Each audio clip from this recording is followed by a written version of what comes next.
ओम शांति मंगेश भाई। ओम शांति ईश्वर भाई जी। मंगेश भाई, आज 17 तारीख है और फरवरी माह से 2026 और आज विशेष बाबा हम सो उन्नति के लिए चर्चा करें और बाबा खास कह रहे आज कि तुम अभी अमरलोक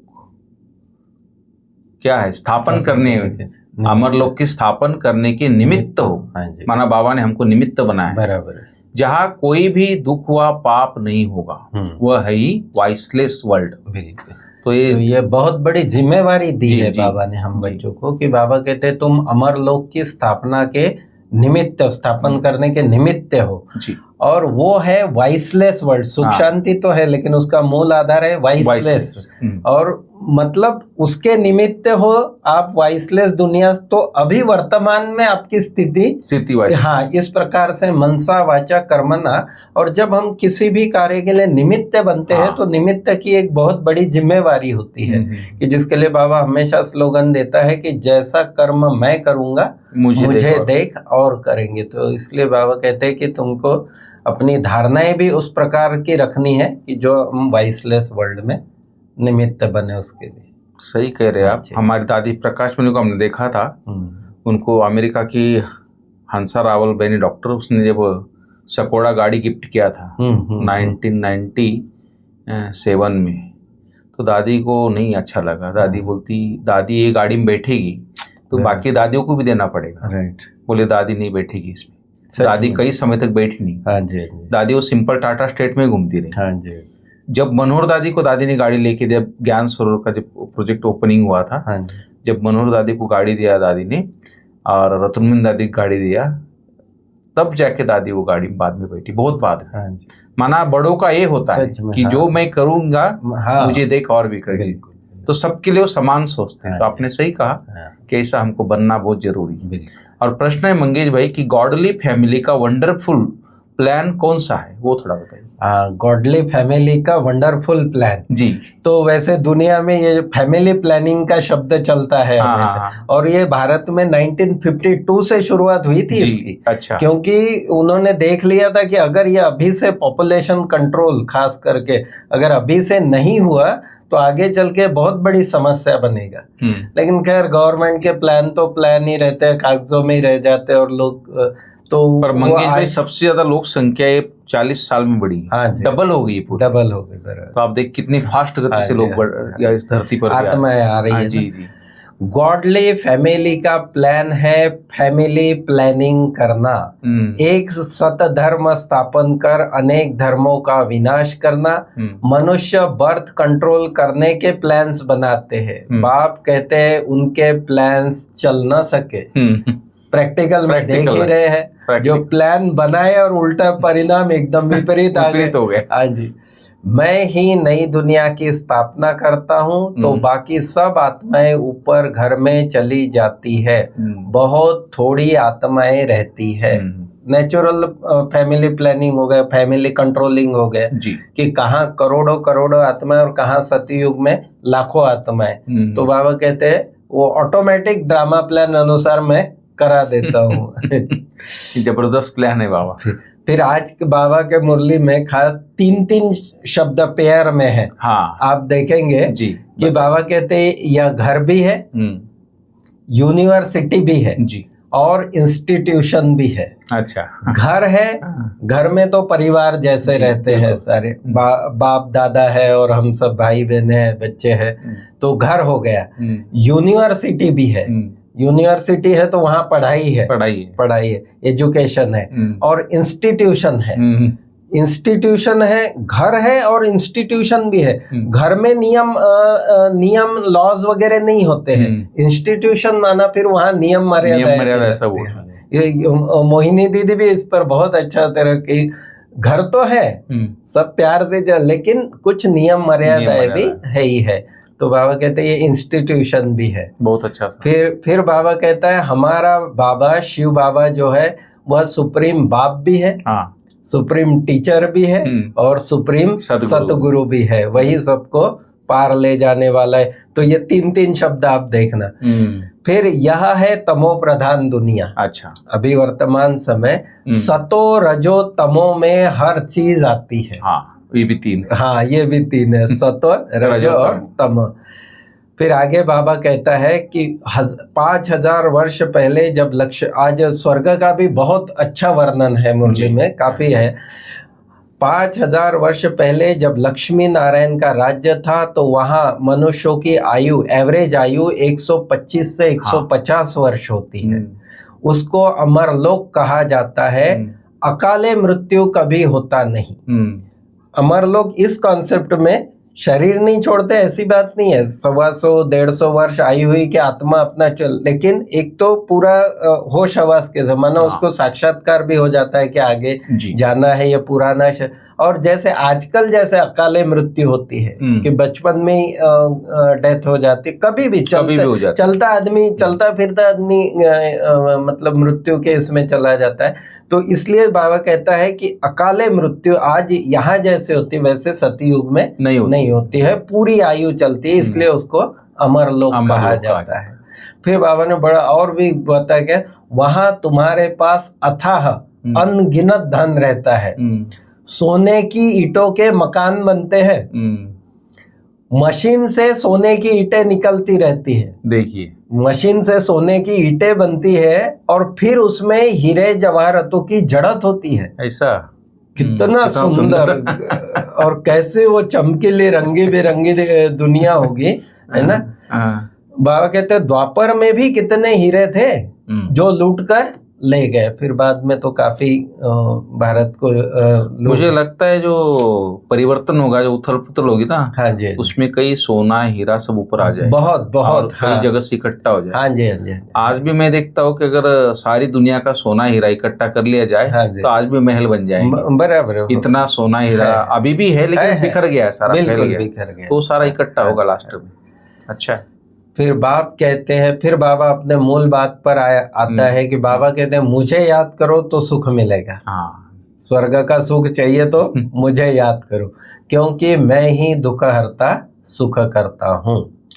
पुरानी दुनिया दुखदा में, नई दुनिया है सुखदा।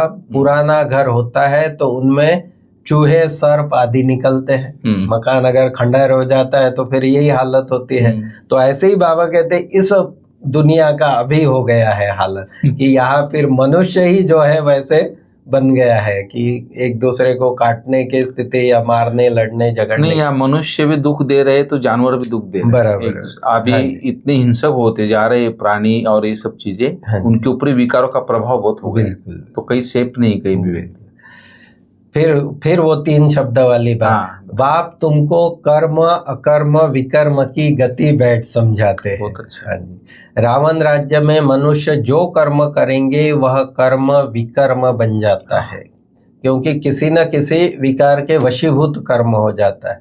सतयुग में कर्म अकर्म होते हैं, कर्म अकर्म और विकर्म। और जो हम रेगुलर ऐसे दिनचर्या में कर्म करते हैं वो उसको कर्म की श्रेणी। और एक और कर्म आता है सुकर्म, जो सिर्फ संगम पर बाबा ही हमको सिखाता है कि ज्ञान दान देना या खुद के जीवन परिवर्तन से औरों का, ये सबसे बड़ा सुकर्म हो जाता है। या ईश्वरीय कार्य में मददगार बनना, यह है सर्वश्रेष्ठ कर्म, सुकर्म।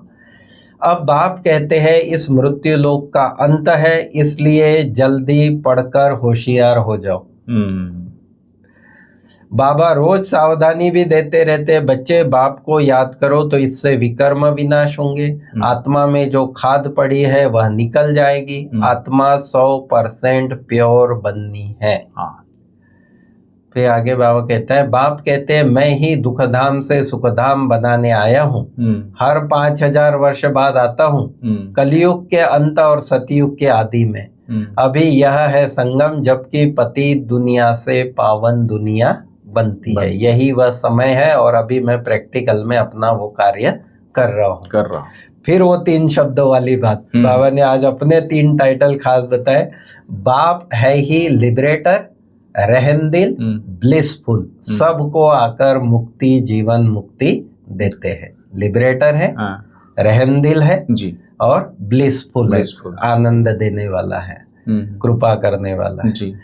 फिर बाबा कहते हैं अब बच्चों को इस पुरानी दुनिया को भूल जाना है जी। तुम बच्चों को कौन पढ़ा रहे हैं? हाँ, ये भी अंदर से नशा होना चाहिए। बाबा कहते हैं कि हमको कौन पढ़ा रहा है, वह निराकार शिव बाबा, वही शिक्षक है, वही सदगुरु है।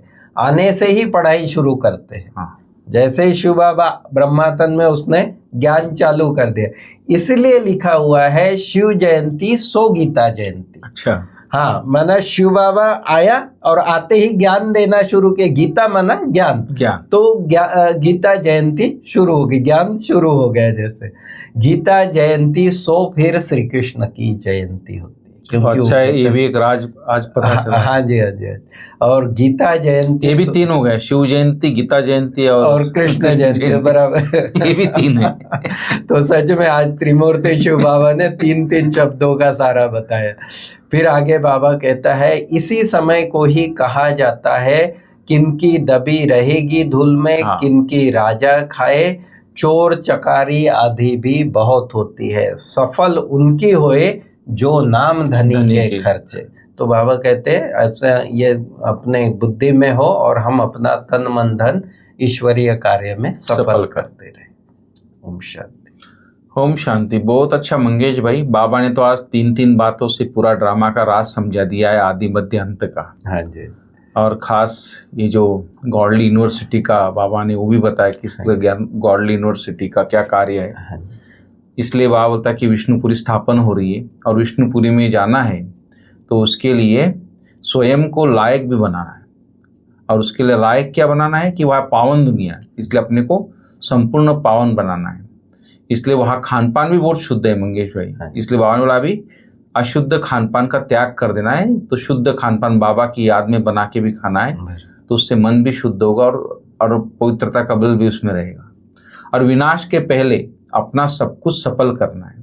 जैसे आपने बोला दबी रही धूल में किसी के राजा खाए, तो धनी के नाम सफल करना है। और जल्दी जल्दी पढ़कर होशियार होना है, कोई भी विक्रम ना हो इसका ध्यान रखना है। देखो कितना शॉर्ट में बाबा ने हर चीज़ समझा दी। और आज वरदान है मंगेश भाई, फरियाद को याद में परिवर्तन करने वाले स्वतः और निरंतर योगी वो थोड़ा बताइए। संगम युग की विशेषता है अभी अभी पुरुषार्थ और अभी अभी प्रत्यक्ष फल। माना अभी अभी हम सेवा करते हैं या अभी अभी योग करते हैं, उसका प्रत्यक्ष फल हमको खुशी या शक्ति मिलती है जी। तो यह है संगम की विशेषता।